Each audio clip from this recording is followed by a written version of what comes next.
I also wanted to do it differently instead of having it the way they did it, because it was very fantastical to me.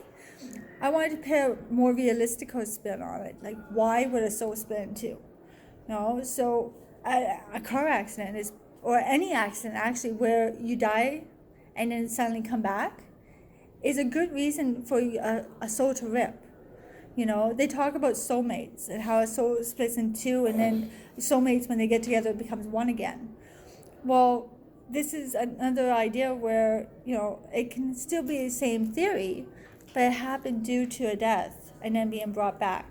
Because when people say they die and they've gone off and then they came back, they always talk about a white light or leaving a part of themselves behind. Well, where does that part go? You're alive, but there's a part of you missing.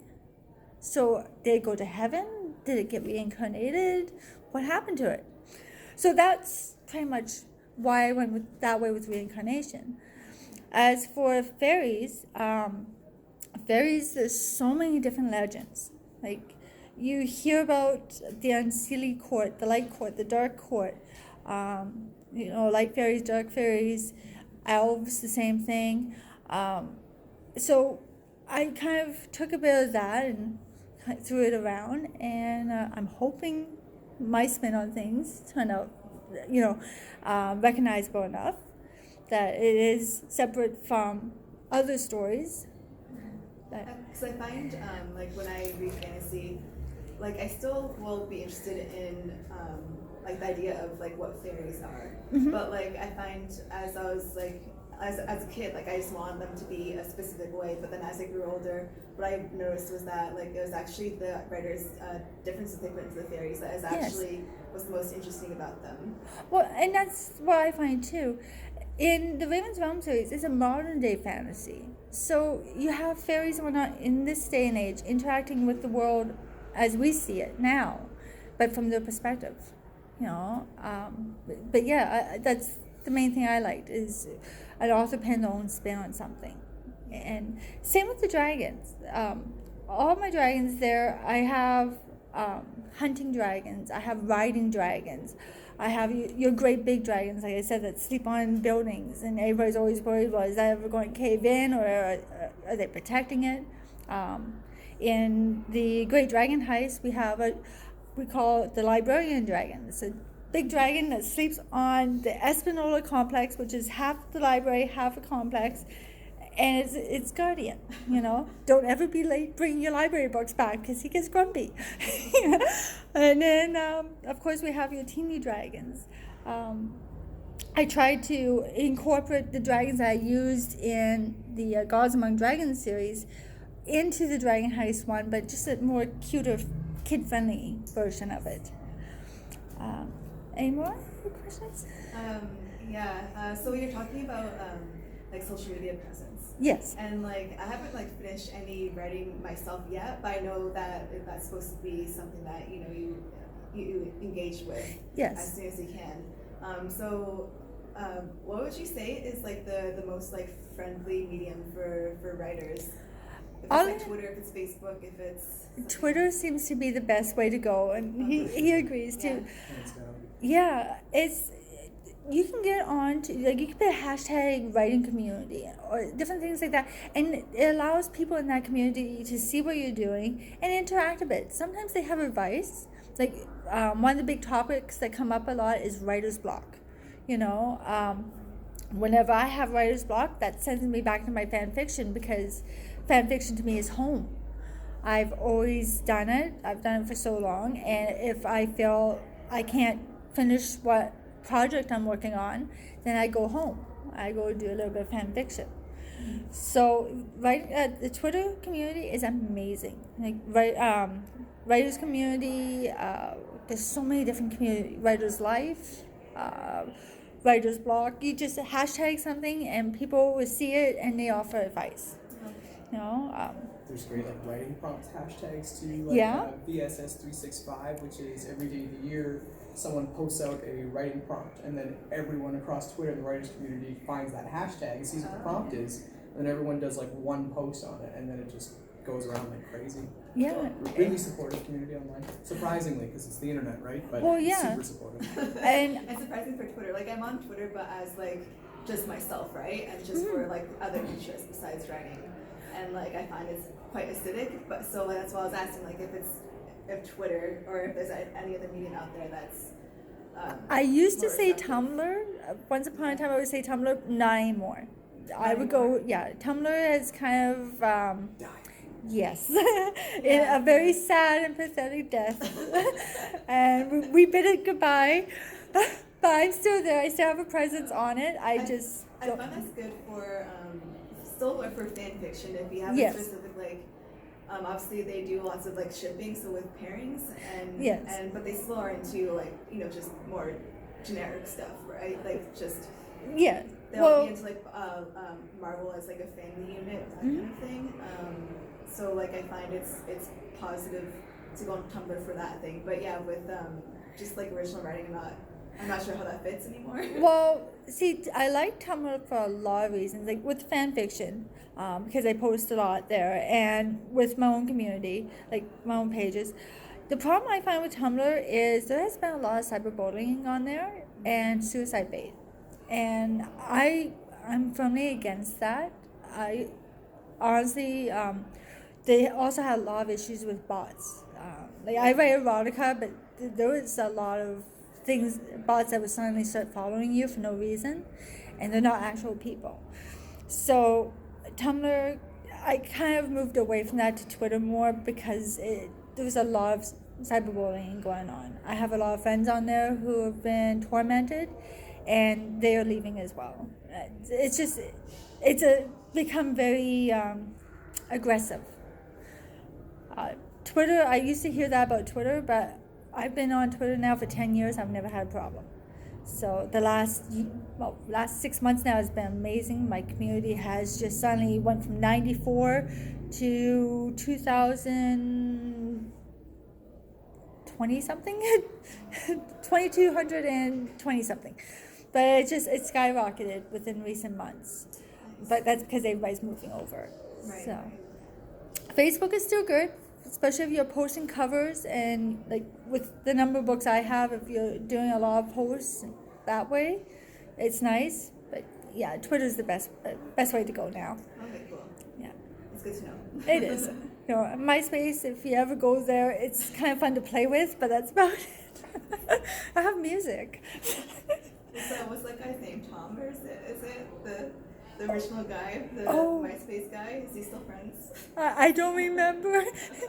I haven't been on there in like 6-7 months. I just popped on there to see if it was actually still there. Do you have any more questions?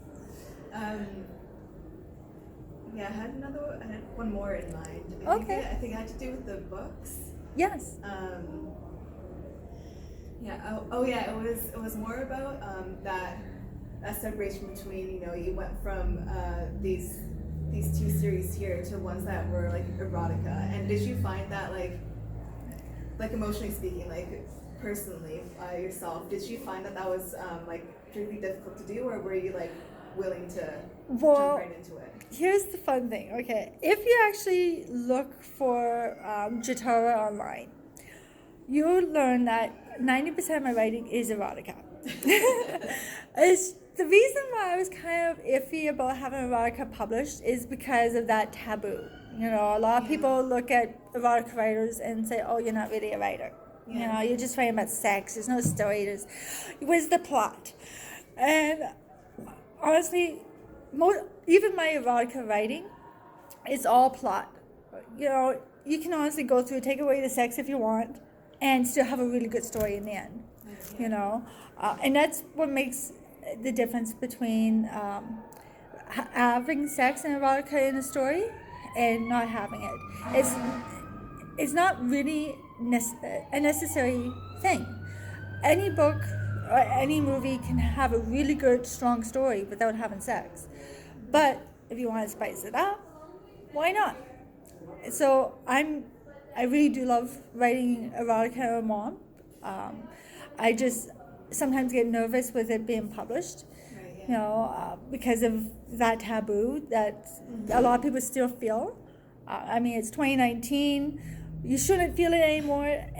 But the thing with my erotica is I don't really write straight erotica.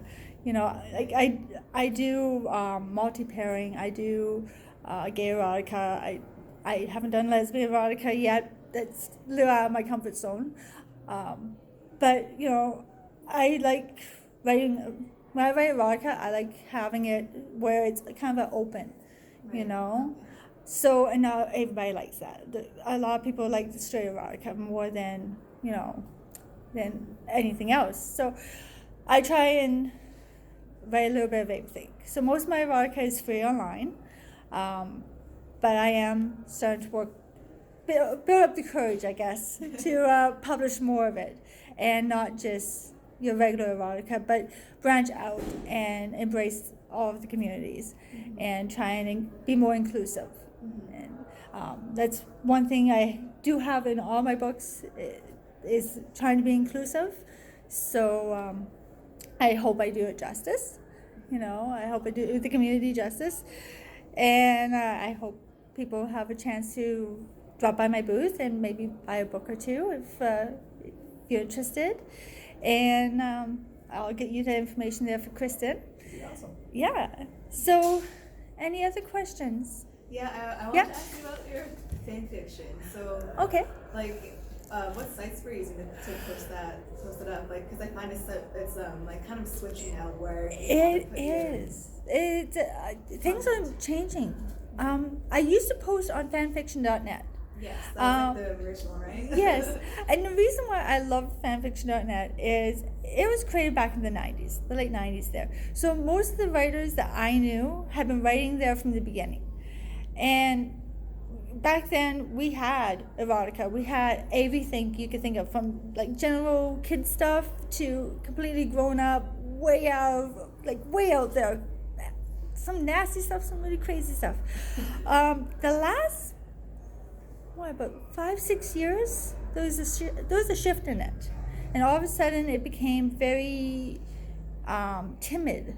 You couldn't post erotica, you couldn't post the grown-up stuff there anymore, and suddenly us fans who have been there since the beginning were being shoved out. So I'm now over at AO3, so Archive of Our Own. You'll find me under Jatara 1. I will warn you now, if you ever do go to read my fan fiction, it's not edited. Okay? So my grammar and everything is going to be all over the place because I write and I post. If it's fan fiction, I write and post. I don't edit. When I work on my books, I spend a year to 2 years on each book with my editors, with my beta readers. And honest to God, beta readers are awesome. You probably have a few of them. Couple. Yeah. If you have a beta reader, they are your best friend. Even when they tell you that it's horrible and that you need to take this and do that, you don't always have to listen, but they are your best friend. So, give them respect. Give them lots of love, because I wouldn't be where I am now without beta readers. But yes, Archive of Our Own, or AO3, is probably your best place to post fanfiction now. It allows you to tag, and this is the one thing that fanfiction.net doesn't allow. You can tag everything. If you have erotica, if you have not safe for work, if you have non-con, dub-con, whatever age difference, WOMP, you can post that. You can give so many warnings that anybody who's looking at it, if they don't see the warnings, then they did it to themselves. They can't blame you. And honestly, I think that they should do that with books too sometimes, because I have had a lot of young people try to buy these erotica ones, and I've had to turn around and say no. And I hate saying no to any reader, but if you're under the age of 17, I will say no. Or I will get a hold of your parents and make sure it's okay with them, and make sure they don't come after me later. Because I've had that happen. How can you sell this to my child? I didn't. She honestly said she was 18. I didn't know. So, anyways, I guess they're getting ready for the next group. So I should wrap up. Any more questions before I leave? How much time do you spend in your world building before you sit down and get going into the series? Or is it kind of seat of your pants? Well, honestly, for the Raven's Realm series, I use Subway for my world. I renamed it Ravenwood because of the fact that I didn't know if I could use real cities at the time. I was very new to publishing, so I was like, let's save some heartache, and we're going to change some names. But a lot of the landmarks in there are places in Subway here. And then I got really into CSI, so I kind of did updated version of Subway, and added some more high-tech stuff. And for the Gods Among Dragons, I actually based it in Sweden, Ipswich in Sweden. So I did a lot of research. I have friends there who sent me tons of pictures and maps and all kinds of old stuff. And so I was able to do a lot of world building there. Parts of the Raven's Realm series takes place in Ipswich and Salisbury in England. So I did a lot of research there. I have family there who were kind enough to send me a ton of maps again and photographs. So I do a lot of research. Research is very important. World building is very key to making it believable. And so I can spend a lot of time, but it's usually in between. So I'll be writing and then I'll go back and I'll fix stuff. And so it could take a lot of time. It can be pretty short. Like I've been in Sudbury since I was 10. I live in Espanola now, but I'm in Sudbury all the time. So like I know it like the back of my hand. I can take any back road and get anywhere as I need to. So, anything else? No? Well, I thank you so much for coming out, and I know it was a small group, but I appreciate you coming, and I hope to see you downstairs. And just swing by my booth if you have any more questions. And I'll get you that information right now. So thanks again, guys. Thank you.